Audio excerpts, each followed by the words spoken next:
Welcome, everyone, and Happy New Year. Welcome to the first Tell Talks of the new year. I'm excited about the topic we have today. I'm going to go ahead and get us started with a little introductory information about these Tell Talks and the Child Care Aware of Minnesota office, and then I will hand it over. So for those of you who are joining us for the first time, welcome. And for those of you who have been to these before, welcome back. We always hope that this continues to be a useful resource for you. These Tell Talks are topics for early learning leaders. These are monthly webinars that are focused on a single identified interest, and our goal is to facilitate a solutions-focused discussion that relate to the challenges that you were facing in the early childhood field here in Minnesota. Some of the previous topics that we've had over the last year have been on courageous conversations. December was focused on Minnesota's policy, legislature, and getting ready for the census. We've talked about organization memberships and using the registry to support your program, scholarships and grants, and professional development for directors. As a side note, you are always welcome to send us an email if you'd like to receive a recording from a Tell Talk that we've done previously. We are working on getting those on our website so you can access those easily and are able to refer colleagues to those resources as well. Coming up over the next couple of months, our webinars will be on autism spectrum disorder services in Minnesota, on childcare licensing, and on families that are experiencing homelessness. So keep an eye on your email inbox. We'll have registration links in every e-blast for the next few webinars that are coming up. One side note that I do want to mention is if you ever see a topic that you're really interested in and you're not able, you're not going to be able to make it work with your schedule, please go ahead and register for that. That just ensures that we send you the link afterwards and you have access to that recording right away. A little bit about our Child Care Aware of Minnesota office. We focus on a lot of different areas to support your programs. We have professional development. We facilitate the Ear to Learn online learning platform. That includes Anytime Learning. We oversee and we support the regional grants as well as the retain grants that you might already know about. We also work with the Teach scholarships for higher education opportunities and CDA awards. We support the Parent Aware system, that's the quality rating improvement system here in Minnesota. And we also have a department that focuses on trainer and relationship-based professional development support. On that note, I want to mention, and just a quick plug, that coming up in September of this year, we will have our annual trainer and RBPD summit. And we're going to be focusing on creating a specific track for program leaders this year. So we will have our request for proposals come out in early March. I believe March 1st is the day, and we would love to have some of you apply. So if you have some suggestions for topics that would be really interesting to directors, or you have something that you're excited to share with other directors or program leaders, we would be really excited to have you submit a proposal. This is our team here at the office. You've got myself, Kylie Cooper, I'm the Workforce Advising Coordinator, and Nikki Lepowski, the Quality Improvement Coordinator, as well as our offline team, Erin Young, Corey Woosley, Katie Hoffman, and Marissa Albritton. And as I get ready to hand this over to our guest speaker today, Priscilla Weigel, the Executive Director for the Center for Inclusive Childcare, I want to point out a few of the controls on the webinar process here. Myself and Nikki are here to monitor the questions incoming. You are all muted because we've got a pretty big group here with us today. I think this is a really hot topic. As you have questions, please use the questions feature or the chat that's on your control panel for the webinar. Just type those in. If it's something that Nikki and I can respond to directly, we will do that in the chat box as well. Otherwise, we will make sure that those get relayed to Priscilla in real time so that she can address those for the full group. So with that, I'm going to hand the screen over to Priscilla, and here we go.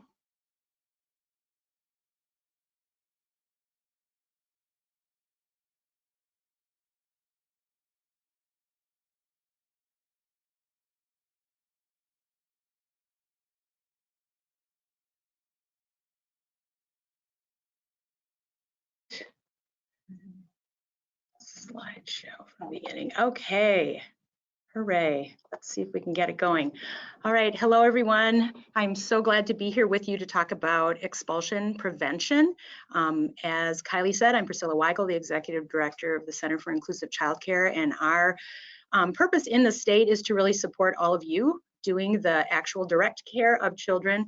And so today we're going to talk about just the topic of expulsion that tends to be kind of a challenge because we know it comes up and we know that a lot of times you're at the end of your rope and you don't know what to do and how to do it to make things better. And so hopefully you'll come away from today and our time together with some great ideas, some ways to stave off even getting to that point by being proactive and planning ahead so that when you have challenging situations, you have supports in place to create success. So we're going to just get started with just the definition of expulsion, and really what that is defined as is just the removal or dismissal of a child from your care setting. Generally, it's due to challenging behaviors. Sometimes it's due to a child who has a need that you feel like you cannot address, but it's just truly asking someone to leave and not come back. So that is the definition of expulsion. And we also talk a lot about suspension. This tends to be more of a common guidance strategy in childcare lately. We're seeing more and more of it where a child is starting their day early and things look okay, and then by about mid-morning, the parent's being called to pick up that child, and so you're asking that family to temporarily remove their child from your care. And there's also a suspension where you're putting a child in the director's office, and that's kind of in school suspension, and removing them from their setting is really suspending them from the opportunity to grow and learn with their peers. So those are just some basic kind of foundational definitions as we begin. And when we look at challenging behavior, which tends to be kind of the hallmark reason for feeling like expulsion and suspension is the way to go, there are some things that we notice, and research shows that really that definition of challenging behavior is anything that interferes with a child's learning and development and their success, is harmful to the child or other children, which I'm sure all of you listening have some stories about situations like that, and anything that puts the child at high risk for later social problems or school failure. So those are the pieces that you look at when you think about challenging behavior. And there's also things to note when we think about even just the research on expulsion. And one of the pieces that is very, very common in the research by Gilliam, and if you haven't looked at that or aren't familiar with that, I would recommend delving into that a little more deeply. But what Walter Gilliam's research showed was that expulsion rates in early childhood programs are 3 times the rate of K through 12. So you think about all the kids in the system, K through 12th grade, and preschoolers are getting kicked out of sites more frequently, 3 times more frequently. So we know from the research too that 4-year-olds are expelled at a 50% greater rate than 3-year-olds. Boys are expelled 4.5 times more than girls, and African American children are twice more likely than Latino and white children, and more than 5 times likelier to be expelled than Asian American children. Dr. Gilliam has also done some great research on implicit bias, which is another piece that I would recommend looking into more deeply. But for today, we're going to talk just really about expulsion and why that is such a concern. And so when we see these statistics, it's obvious that there's an epidemic. So some of the factors that contribute to expulsion: higher class size. So you have a lot of kids in a small space, and it's natural that they're going to maybe be bumping into each other, maybe have to share a lot of toys that aren't, and there may not be enough. Expulsion is also higher when there's a larger mix of children in ages 3 to 4 years of age. We say at our office that really the most frequent calls we get are for 3-year-old boys, and 3-year-old boys who are exhibiting challenging behavior. That's kind of pretty much a daily thing. So part of that is just when you're 3 and 4, you're becoming a human being with a lot more opinions and skills and tools. And so you may be doing some things that might not be super compliant, and you're really testing who you are in the world. And so taking that into consideration when you're working with children this age is really important. Another thing that Gilliam noted in his research is that expulsion is higher when a professional reports a high level of stress. And we all know, I know all of you listening today know how stressful it can be working with young children. And especially this time of year, you know, in Minnesota, luckily we've had kind of a mild winter, but there are times when you can't go outside. There are times when you wish you could go to the muscle room, but somebody else is in there right now. And so you can't just take that group and go and move. And some of those things that you may know are going to be helpful, you don't have the opportunity to do based on weather or size or different options in your childcare setting. So all of that can play a role in pushing you to that brink of, and some other things that contribute to expulsion are the environment that you're in. So knowing the way you have the day set up with the activities that you have planned, looking at all the different types of kids that you have in your care, making sure that you're providing something for each different type of learning style is really important when you want to set up for success. So if your environment is really bleak, you don't have a lot of toys, you don't have a lot of choices, you don't have a lot of high activity built in, that can be an environmental challenge and push factors closer to expulsion or the feeling that you want to expel. Also, lack of knowledge of the Americans with Disabilities Act. I would recommend that all of you go to ada.gov, and if you go into their search bar up in the right-hand corner, just type in childcare, and it will tell you all the things you should know as a childcare provider about including children with unique needs. And a lot of times I think people think, and I'm sorry, it's the Americans with Disabilities Act, which really protects children and individuals who have a diagnosed special need. But the interesting thing about the ADA, and as it relates to childcare, it also supports children who are, there's a perceived special need. So because we work with young children, they don't necessarily have a diagnosis, and they may be on the path to diagnosis. They may not have even had a referral yet. But if you perceive that there could be a need and then you expel that child, there can be really high consequences for you. So I recommend going and checking out that. We also on our website have some great tools and tip sheets. We also have podcasts on the ADA. So I would recommend really becoming more and more aware of those guidelines, because you cannot just say, I've never served a child with that need, so I'm not going to serve you. That's really against that law. You have to show that you tried and that you really gave it your best effort. And so check that out. Another thing that can contribute to expulsion is lack of access to tools, training, and support. And I think Kylie referred to the Minnesota system of support that we have here. We're very blessed to have a lot of great training available.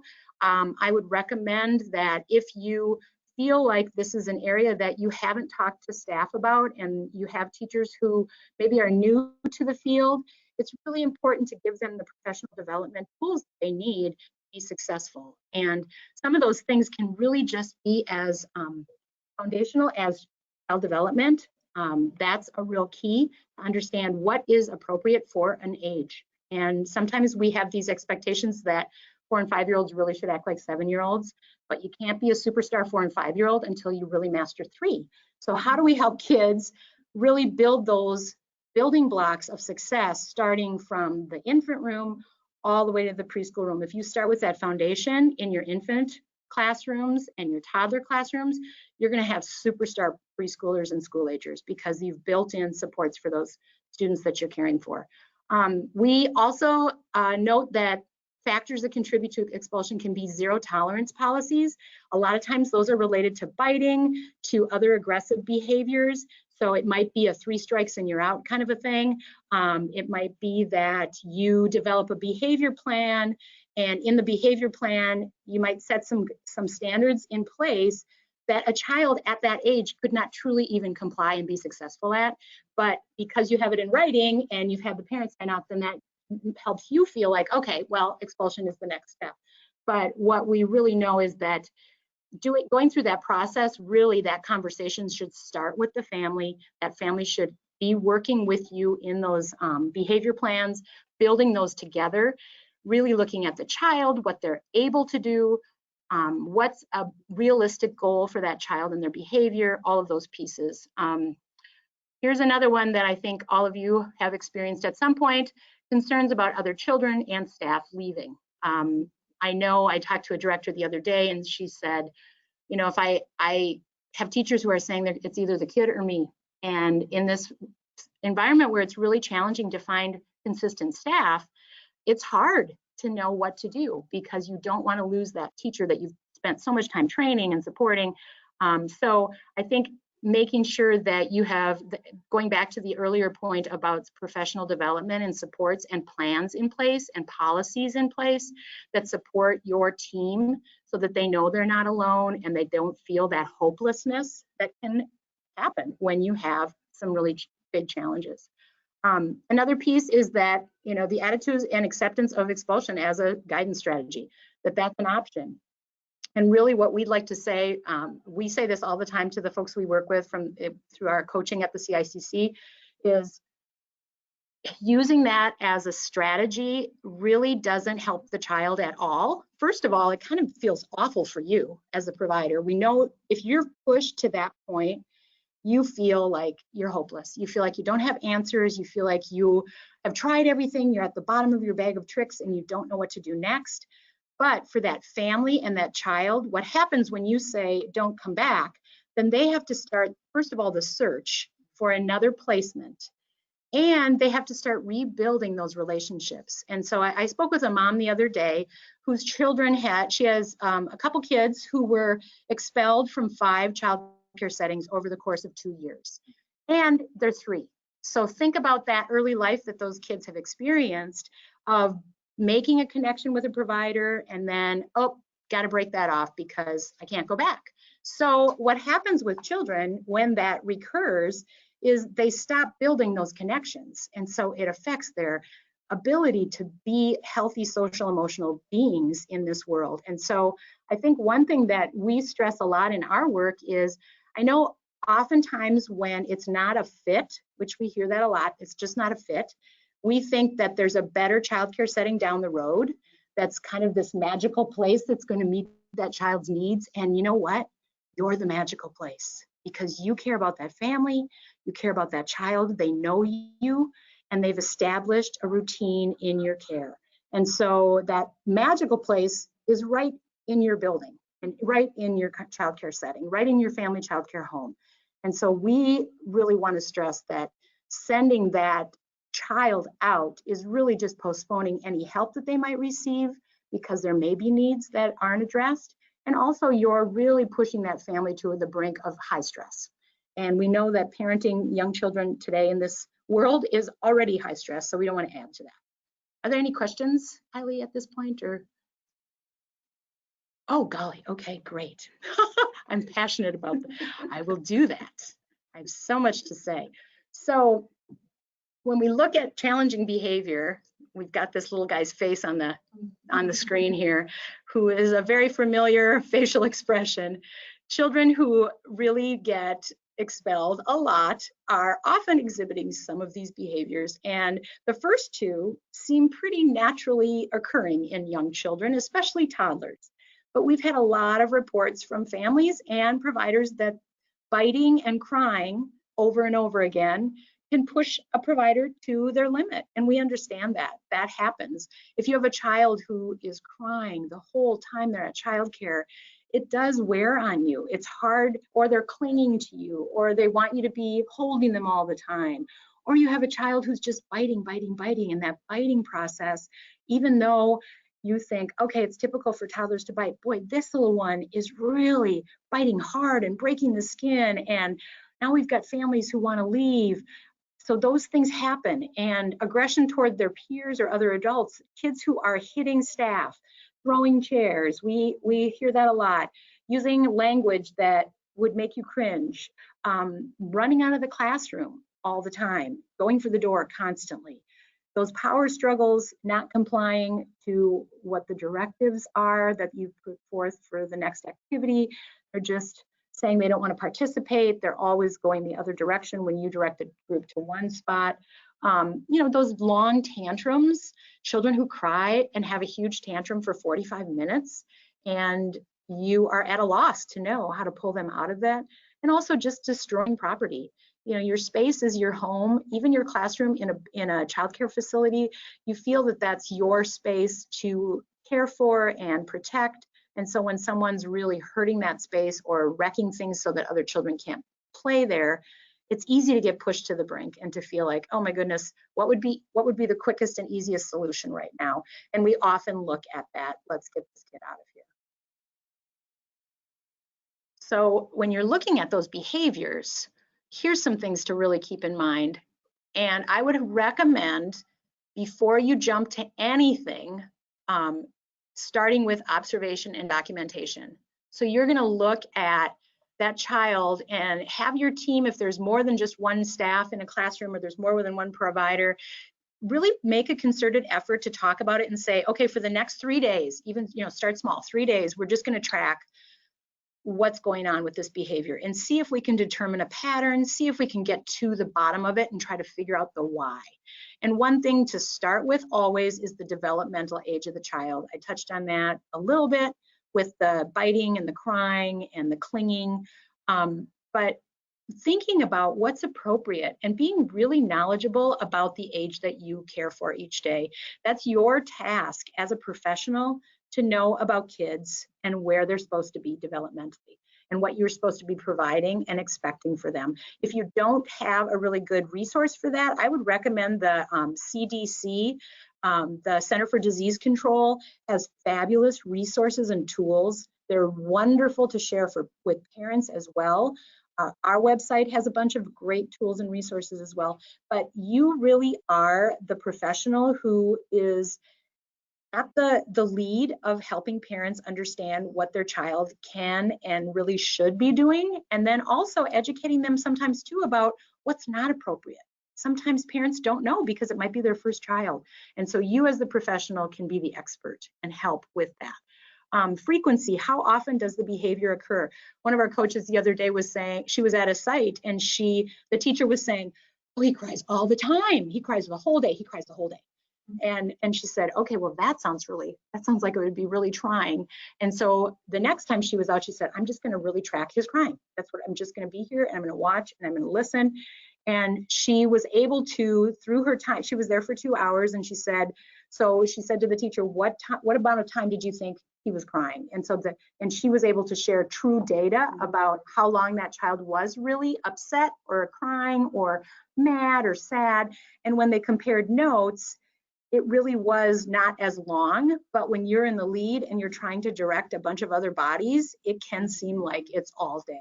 So I think being aware of the frequency, how often and how long the duration, how long that behavior lasts. Sometimes we come across behaviors that are just a blip on the radar because the child is going through something that's really challenging. Maybe there's something going on, his caregiver's on a trip, or maybe somebody moved. That's usually really a big part of his life or her life. But really understanding that what we're seeing is true, that we don't just jump to, oh, it's a terrible thing, because when you're in the midst of hard stuff, sometimes it seems bigger than it actually is. So really looking at some observation and documentation is real helpful. And then the intensity. There are kids that you've cared for that just really have that intensity when we look at their temperament style and their interaction style. And there are some times when you get concerned about that high intensity for aggression or anger, or even just the way that they tolerate frustration. So being aware of that too and taking that into consideration, it might be a temperament issue. It also might be something else. They may be feeling rotten. Sometimes, you find out after the fact that a child has had a chronic ear infection. And if you have ever had an ear infection as a grown-up, those really hurt. Or they're getting teeth. Think about a big giant tooth poking through your gums. That hurts. So it can really affect a child's behavior. Also looking at the time of day, where the behavior occurs, is it just at group time? Is it just on the playground? Is it all the time in all the different activities?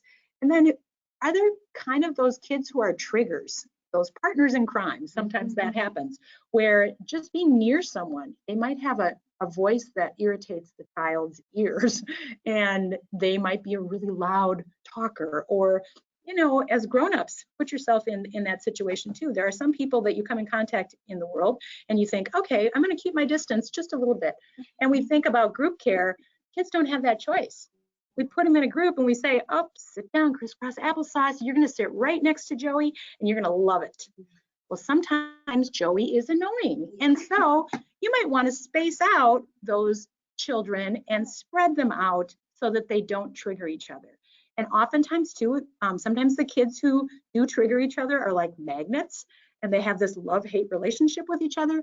And so with the opportunity to observe, you're given the chance to really be aware of what's triggering the behaviors. So you're not just thinking, oh, this child woke up today and said, I'm going to make Priscilla's life terrible. Because really, we know that's not true. Kids want to please us. They want to enjoy life. They want to have the best time ever. And if there's something getting in the way of that, it's our job as the grown-ups to try to figure out what it is. So sometimes these issues, I mean, have you seen this face before? This little one who's probably telling you that so-and-so took something that he wanted and he's coming to tell you again for the 10th time today. These issues become so big and overwhelming that they really make it hard to find the joy in the work. And we understand that that happens. It's hard when you have a lot of recurring challenging behaviors. And so how do we then, as professionals, set the stage for success in that? And what kind of impact, too, does all this have on a child?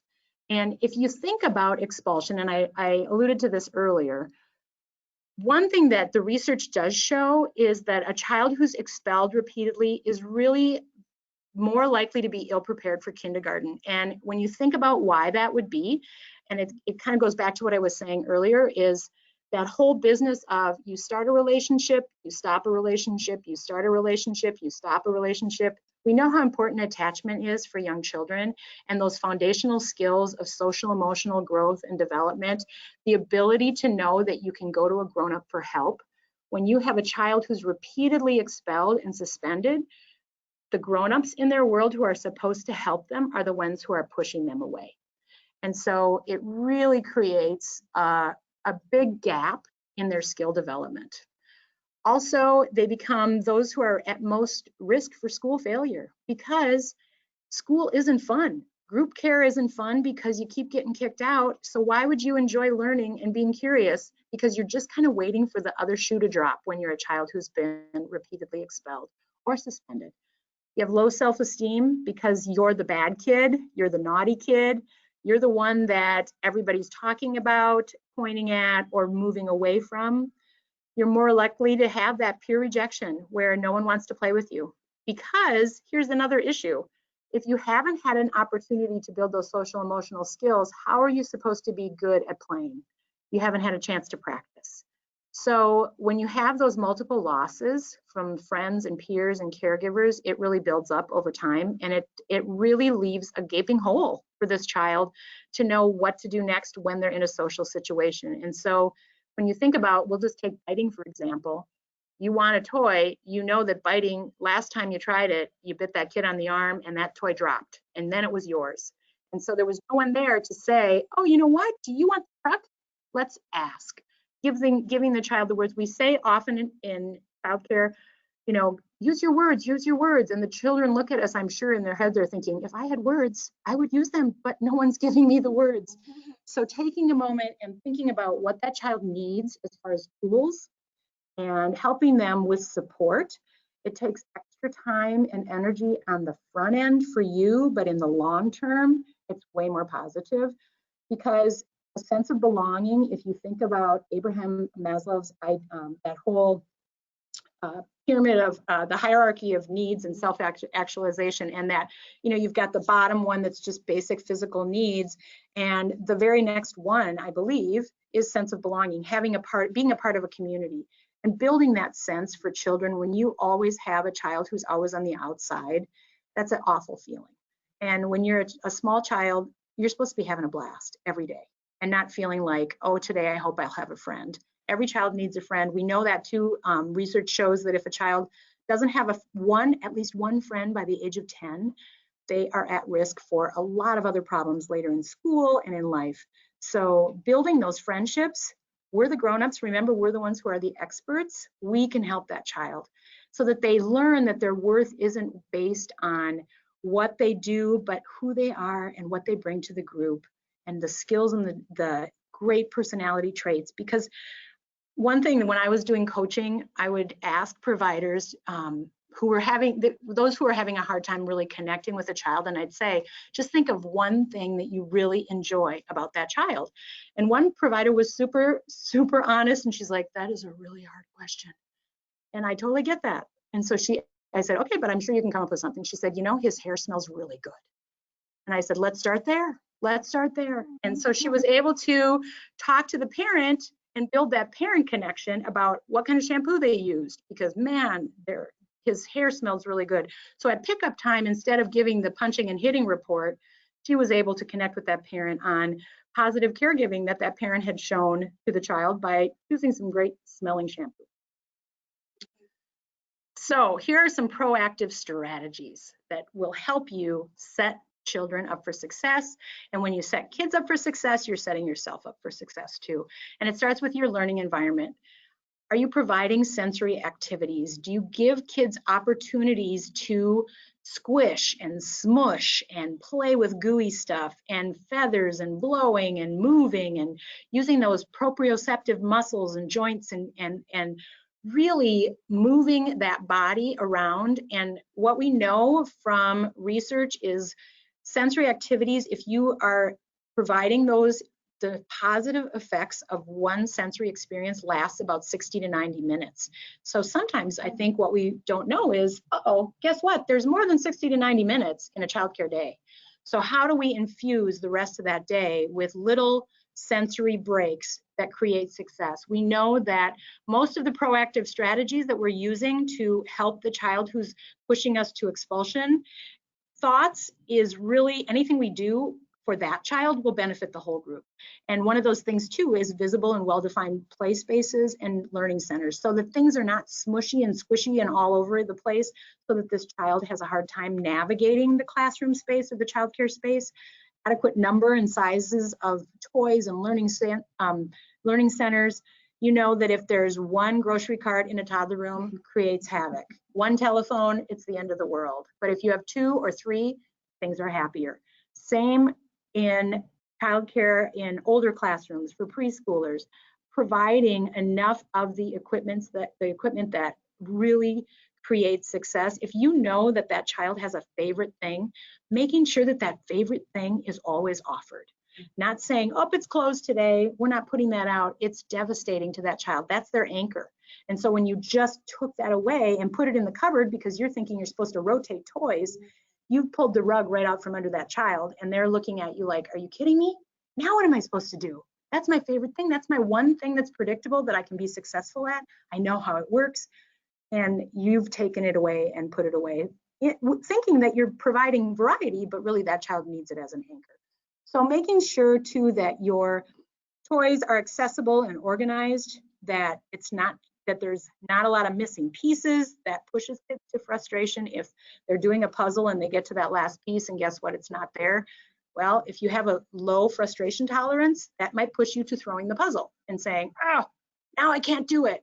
So really setting kids up for success by making sure that you have all the pieces, that it's clearly labeled, that the expectations are clear as well. And that you're prepared before they show up. It's kind of like setting the stage for a really great play. You're supposed to be there before, you're supposed to have it all ready to go before the audience arrives and the actors and all of those pieces. And that's really what kids really need to know, that you took the time to set them up for success by providing things for them. When they walk in, they see fun things that they're drawn to. So there isn't a lag in wondering, what am I supposed to do? A child who has been repeatedly suspended and expelled doesn't have the skills and tools to maybe be a self-starter. So they need your guidance and support to get things started and to get things moving. And so it might be that you set them up by making a play plan every day for a few weeks if you know that they've had challenges. And you say, I've got a recipe right here for you today. This is what I've got set up first. And you have pictures, you have visuals that start with something sensory because you want to set them up for great sensory foundations. Then you're going to move over to some manipulatives. And then, oh, Sensory again, because we know that really helps. We're going to do some water play. So you have a map of their whole free play so that they know exactly what they can do to be successful and there's no question marks. Also, thinking about noise. I was talking about the other peers who might be annoying and loud. It's really easy to buy earmuffs or noise canceling headphones and just keep them in a basket in the classroom for anyone that wants it, because we know that a childcare setting can be very, very loud with all those bodies talking, and that can be a sensory trigger for some children. And so they're getting into the childcare setting and they're already on high alert before they've even started their day. So prepping by providing those tools that they need to be successful, and then giving them choices too. So I talked about having the map, and I would say if you're planning to set children up for success by creating a map, help them, invite them to help you plan the map the day before so that they feel like they have some ownership. And then if they're having a challenge and they're kind of getting off track, you can say, oh, remember your map or remember your recipe? Look at this picture. This is where we're at right now. What are you doing over here? Come on. You're supposed to be over here at the Legos. And just getting them back on track so that they can be successful and not feel like they're lost or floundering. Schedules and routines are also really helpful. Consistency is a really important tool with all children, we know that.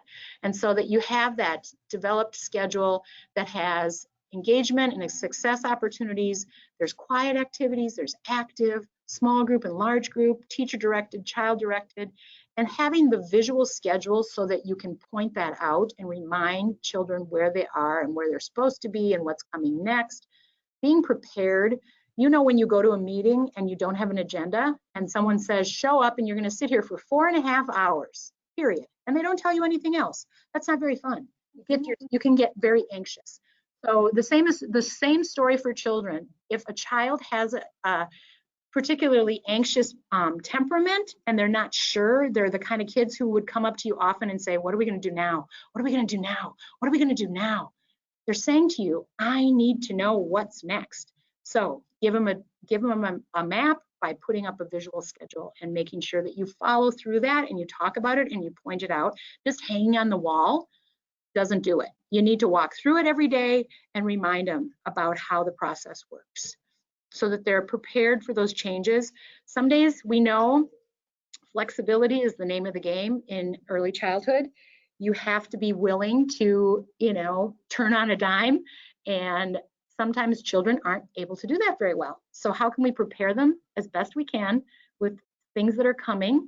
And then if something happens that is out of the ordinary and creates some anxiety or discomfort, you can go back to that schedule and say, yeah, that was not, it's raining outside, so we can't go out on the playground, but guess what? Look what's next. We're going to move snack up right now. And they're able to see, okay, don't worry, Priscilla's got a plan. Everything is not coming to an end. Everything's going to be fine because that grown up who's my anchor, who's my calm, who's my person, she's got it under control. And I can just relax. That's what we want for kids. Transitions, our favorite. One thing that is inevitable is a transition because you've got to do stuff every day. But are we really providing transitions that are appropriate? Do we really need to make sure that before that child leaves the Lego area, they have to clean up all the Legos and go over to that other area? Because you know that Josie's going to come and dump out those Legos because it's free play. So what are we expecting for children that really derail their play by making them stop? And it's kind of like driving a car, and if you're not good at using the clutch and you've got that jerky motion, free play with all these interjections of clean up there before you can go there, clean up there before you can go there, and oh, did you put that back perfectly because I like the way it looks in my teacher mind, but kids really don't care. We want you to make sure that there's safety and that there's toys that aren't getting broken and all of those pieces. So saying, oh, you want to go over and play in the kitchen? Okay, so before you finish, as you're wrapping up at the Legos, let's just move these out of the main path, because I was noticing when you were playing, some of them got kind of in the main drag. Do you see how everybody's walking right here? Let's just get this little piece of plastic, and we're going to use this like a broom, and we're going to squish those Legos right over to this pile so that nobody steps on them. but you're not saying stop, clean them up, because by the time that child cleans up, they have totally forgotten what their plan was next. And so then it leaves that child who has a hard time already being successful in play with a gap, an open space of, I don't know what to do.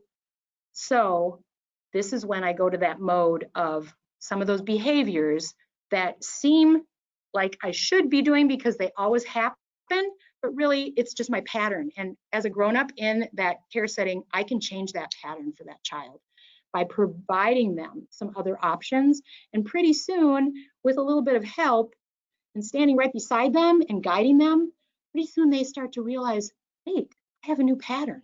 I don't have to do that. So plan for your transitions so that kids have something to do. Teach them about the expectations during those transitions instead of just saying, okay, snack's not ready yet, so we're gonna wait at the table. Everybody put your hands on the table. We all know that not everybody puts their hands on the table. There are always those kids who put their hands on the table, and you gotta love them because they're fantastic and they help a lot. But then there's the one who says, nah, that's kind of boring. I think I need to do something more interesting. And so they might fill that time with something that's not necessarily your favorite choice.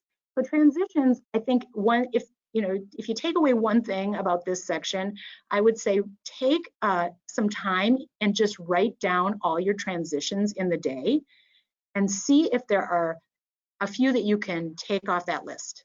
Because I think what we find when we're doing, and we hear this from our coaches a lot, is removing even as few as 3 transitions throughout a day can make a huge difference for the children who have challenges.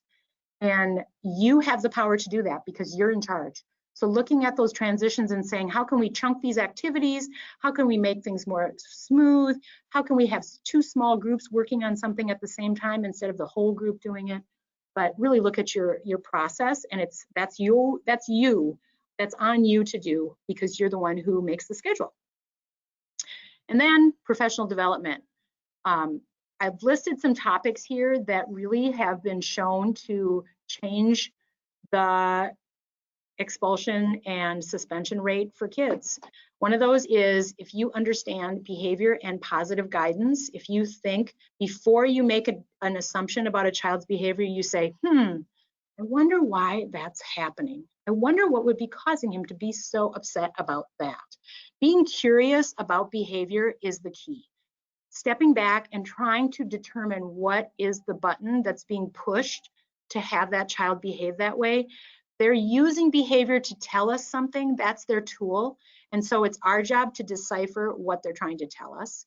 The other thing that research has really shown to be a game changer, and we were just talking about this before the webinar, is building collaborative partnerships with families. When you have a partnership with a family that starts from the get-go, so the very first day they enroll, you start building a communication bridge with that family so that when issues come up, you talk about them right away and you problem solve together. It's going to be a lot easier to see success if there are challenges coming ahead because you have a partnership. It's not just you and it's not just them. Sometimes I think we have kind of a us and them mentality in our care of if only the parents would do this, and the parents are saying if only the child care would do this. I think we hear both sides in our work at CICC. And I have to say that the partnership piece is a game changer. So if that is one goal that you have for 2020 in your childcare setting, I would say parent partnerships is the goal. Start there. Also, diversity informed care, being aware of the different cultures that are represented in your families, in your care setting, the different parenting styles, the different ways that parents see behavior. You're going to know that if you have that collaborative partnership built. So that's another reason, another commercial for that as well. Developmentally appropriate practice. What are you setting kids up for in the classroom? Making children sit for 20 minutes is really hard for any child. It's hard for any grown-up. So really looking at what you're providing in the day that is related to developmentally appropriate practice in your classroom setting, in your childcare setting, because the key is fun. When you're a kid, your biggest job is to have a blast.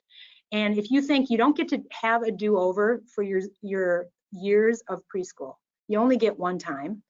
And so if you're not having fun in preschool, it's really sad. You're missing out because you don't get to go backwards. So it's our job as the professionals, as the adults in that childcare setting, to really provide a lot of fun, a lot of positive, and inclusion is really at the core of that. Every child has a unique need. They don't have to have a diagnosis. They don't have to have a lag in development that's a red flag to be included in a unique way. We all have things that make us feel good in our day. There are certain fabrics that drive me crazy. I don't wear them, but I'm a grown-up and I can choose what I put on. But guess what? When I was a kid, sometimes my mom would tell me that I needed to wear that and I wouldn't like it. So being aware of all the pieces that create successful inclusion start with how you know and get to know that individual child. Spending time with them, creating those connections is really important. Also training on social emotional development, the really essential ways of helping kids understand how to articulate about how they're feeling, those big strong emotions that make them really upset, giving them the words and the tools to deal with their peers when they are causing those frustrations. All those pieces are really important. And then of course trauma, knowing what is involved in a child's life and has happened perhaps. It can be, trauma can occur in just a hospital stay, a doctor's appointment. All of those things really create a lot of anxiety and a lot of discomfort in the life of a young child. A change in childcare. That's why when you look at expulsion, guess what? That causes trauma. So let's not be the ones who are really doing that to kids and their families. So professional development, there's a lot of easy ways to do that. You don't have to go to training and sit in a classroom for 5 hours. Our system in Minnesota has so many options, and I would recommend just really looking for, and certainly if you have questions, you can contact us at the CICC too, and Child Care Aware has a lot of options, and there are great tools out there for you. And then reach out for support. One thing that I have to say, it doesn't have to be only when you're about on the brink. We talk about people getting to the end of their rope and then they call, or they call and they really wanted to expel that child 2 weeks ago, but they've stuck it out and now they want help and coaching support and they want it yesterday. I think I want to say to all of you, if you have a resource or someone that you can talk to, just call us anytime. We love talking to you. We are there for you to help be that listening ear and also share some strategies, even if it's one thing for you to do differently that can really make a big difference. But you're not alone. We understand that it's a hard job. There's a lot going on. There are a lot of factors. And so really reach out. Don't wait till you can't stand it any longer, because we know those days are hard. And I've been there. It's hard. It is a hard thing where you think, I can't go home crying anymore, or I can't go to the director's office and cry anymore. Or if you're family childcare, you can't go in the bathroom and just go, oh my goodness, I'm all by myself. I'm feeling outnumbered. Those are awful feelings. It's a feeling of hopelessness. And so what a listening ear can do is someone can carry in hope and help you understand that there are ways for tomorrow to be better. There are ways for this afternoon to be better. And what do those look like? So we're here for you, and please reach out. And then we have on-site coaching that you can access. And we also have other tips and tip sheets and podcasts and self-study courses on our website. There are a lot of great other resources in the system here in Minnesota. You're really well supported. And I think the key is to explore those supports and get to know them. And I think those of you who have really understand how much of a difference that makes. If you have any other questions, though, I put our website on the bottom, and our intake phone number is there as well for coaching. But I would recommend, also just calling. I love to talk to providers. I love to talk to folks and parents. We spend a lot of time helping parents who would call and say, I was told on Friday that my child can't come back on Monday. What do I do? And that's not a great place to be when you're a parent who has to go to work on Monday. And so helping parents navigate that next step is what we can do, but also helping them to be empowered so that that next setting isn't a repeat, and helping the parent understand what their child's strengths are. And when they're looking for childcare, they really need to be aware of what are the guidance policies in a childcare setting. And so I would recommend all of you out there making sure that you have well-established positive guidance strategies that are ways for you to have a process, so that it's not just you woke up on Monday and decided you'd had enough, but instead it's, well, 3 weeks, we've had this challenging behavior. So now what do we do when we get to that point? We talk with the parents and we develop a plan. So that plan stays in place for this amount of time, and we follow those expectations according to that plan, and we meet regularly to touch base on that. And oftentimes, I'm telling you this from experience, you see success. You start to see the light at the end of the tunnel, and so it buys time for practicing and building that support system for that child and for that family, instead of just having that knee-jerk reaction when something gets hard. So thank you for the opportunity to talk. I hope I didn't talk too fast, but I'm quite passionate about this subject. So are there any questions or any folks that are wondering things? Just a reminder, if you have questions, now is a good time to use the chat for the questions. And we can make sure that we have some time for Priscilla to answer those.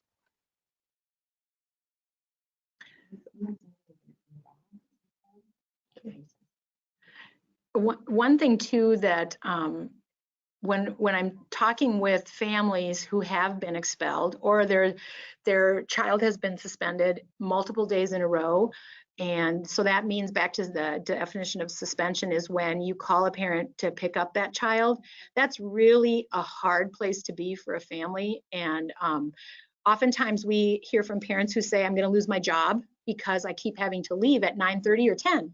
And we know if that's, so one thing that we always ask is, do you think the child care would be willing to talk with someone from our organization to give them some tools so that when they hit that 9:30 to 10 place, it doesn't turn into this every day. But instead, we could be doing something at 8 to set that child up for success. And sometimes it's as simple as providing a sensory opportunity, or just helping that child get into play from the minute they walk in the door, meeting the child at the door with a plan, so that they don't come in and have that moment of going, okay, this is that hard place that really I don't get very well. I'm scared. I don't know how to handle this, so I'm going to do what I usually do.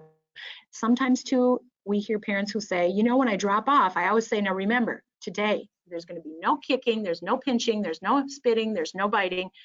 Well, when the child hears that, that goes to the front of their mind, and they walk in going, okay, that's what I do at childcare, because it's all just been brought up fresh.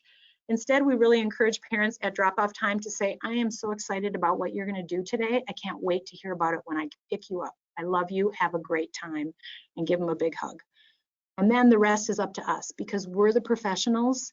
They've chosen your childcare setting because you have some things to offer that they thought were fabulous. So as a professional, you need to show them that you can handle it. And that's part of the job that they have put you in as the provider.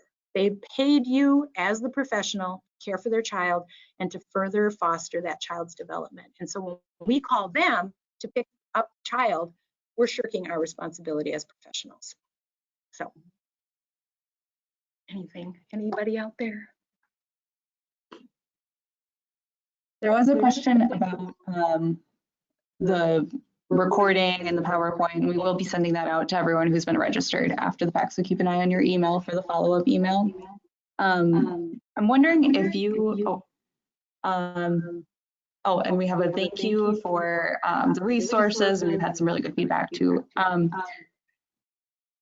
I'm curious if you can talk about the connection between children who are experiencing trauma and the expulsion. I would imagine, I guess my assumption, knowing about trauma and stress that children are experiencing, they're more likely to have behavior challenges.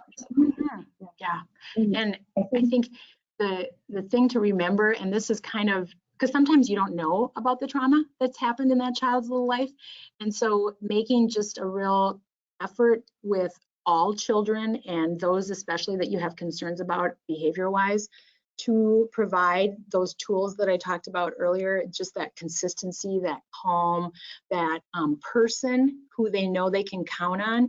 I know that's hard when you have staff that maybe cover different parts of the day, but one thing that we've noticed when we set kids up with a plan, and it's not the child's plan, but it's our plan as the adults, to say, I'm going to be on for Josie from free play in the morning till lunch, and then you're going to take the afternoon. And so then that child is always on your radar as far as building in supports and following. So you're not just hovering over that child, but you're staying close. You're being that connector to say, oh, I see that she's kind of getting to the point where it's going to be a little bit tricky. I'm going to step in and guide that behavior a little bit more with some support. So that's one piece that you can provide, is be that person of support and that reassurance that they don't have to feel like they're floundering all by themselves. It's all about being safe and secure. And when we provide that safety and security, children can be more successful. You just unmute yourself. Oh, yeah. Hi guys, this is Nikki. I have a question. So could you maybe talk, Priscilla, about when a program contacts your organization, maybe just a high level of like what that looks like, or next steps, a program can kind of understand what to expect? Sure. So you, if you call the number that is on the slide right there, you will get Becky Gillard, our coaching intake and data coordinator, and she will gather some information about what your needs are, and really it's a determination about what we can do to support you. You just have to call us. We will figure out what is a good match for you as far as the coach, the type of coaching support, the type of resources. We're really about matching your needs. So we can get calls all the time, or just, I don't necessarily want coaching maybe, but I just need somebody to help me with this big issue. And we are there for you. We can talk you through. Oftentimes she'll forward the calls to me or to someone else on our staff, Beth Meninga or Brenda Lowe. We have a great team who has a lot of experience in childcare settings. And so we're really there to listen to you and to see what we can do to provide support, to talk through some strategies, to wonder with you. We're super curious about people and what makes them tick. So we love hearing your questions. So call if you just need that, or if you want coaching, then Becky would go through the intake. And then once the intake is done, then she would assign a coach that would meet your needs. And that coach then comes out every week, spends time in your childcare setting, ideally every week. Sometimes winter gets in the way. Also, if you're in greater Minnesota too, sometimes distance is a little bit further. So it might be a longer visit every other week. But there is a consistent coach that comes out, spends time in your setting. They really become a part of your childcare setting. They get on the floor, they play with the kids. They're not just there as a visiting expert, they're there as a partner for you. And they will walk alongside you and really build that partnership in saying, okay, what are the high goals? If you could wake up tomorrow and there would be one thing that's better, what would that one thing be? And that's where we start. Instead of trying to fix everything, just what is the one thing that we know we can make better right now? And so let's work together to get there. And then they would help you find the resources and tools that you need to get there. They're not going to just give you the idea and say, have at it and I'll see you next week. They're going to say, okay, here's some things I came up with. I feel like they really match your teaching style. What do you think? Sometimes it is just a matter of, if group time's a disaster and you're so tired of group time, because we all know, who invented group time? I don't know. But you are tired of group time, and so the coach might come in and say, hey, can I take group time today? I had an idea about keeping that one little person who tends to be on the periphery, keeping them engaged. I wanted to try it out. I wanted you to have the opportunity to watch, and then we can talk about it. So things like that are just commonplace in our coaching relationships, and they really are there to support you in the work that you do. They're not coming in with a preordained or subscribed package. It's fit to your needs. All right, we have one more question here that I think is going to take us to the end. But the question is, how do you talk to other parents when they are concerned that their child doesn't like going to childcare anymore because of another child's behavior? Yes, that's always fun. So The role of you as that professional is to reassure parents that you've got everything under control. That's really what they're asking you. They're saying, are you keeping my child safe? What, you know, and that, so your answer can really be, you know what, I am sorry that it's so hard right now. Yeah, we've had some, you know, things going on that I've noticed your child really hasn't enjoyed and hasn't felt good about, but we've built in some great supports and we are on top of this. We have a plan, we're moving forward on that plan, and we are looking forward, we're starting to already see some positive changes. That's all you can say. You can't say, yep, I'm working on Johnny, he's a real pill. Yep, you know, so the key is to just reassure that parent is really saying, Priscilla, do you have everybody's best interest at heart? Do you see the whole team, the whole crew? Are you noticing my child? You see how scared she is? And with my answer, I have to say, I see it and I've got it. And don't worry, I'm in control of this and I'm doing my very best and I will keep you posted if there's anything that I need from you. And I'm glad you brought this to my attention. Because what it does is it just builds that partnership. It's a collaboration, it's a communication. You have the parent then who will also say, who's the one that's causing the problems? You know, they'll ask for, you know, the down and dirty on that child. And you can say, I'm sorry, but Minnesota data privacy laws don't allow me to share those details, just as if it was your child causing a challenge. You wouldn't want me to be sharing that with other families as well. So I'm just reassuring you that I have it all under control and we are working toward a positive solution. And I'm really excited about what we're seeing already. Thank you. Well, I believe that is all the time that we have today. I hope that you all gathered some great information. I know I wrote down lots of notes, and we hope that you'll join us in future TED Talks and have a great rest of your month of January. Keep an eye on your email for future email blasts. And thank you very much, Priscilla. My pleasure. Thanks.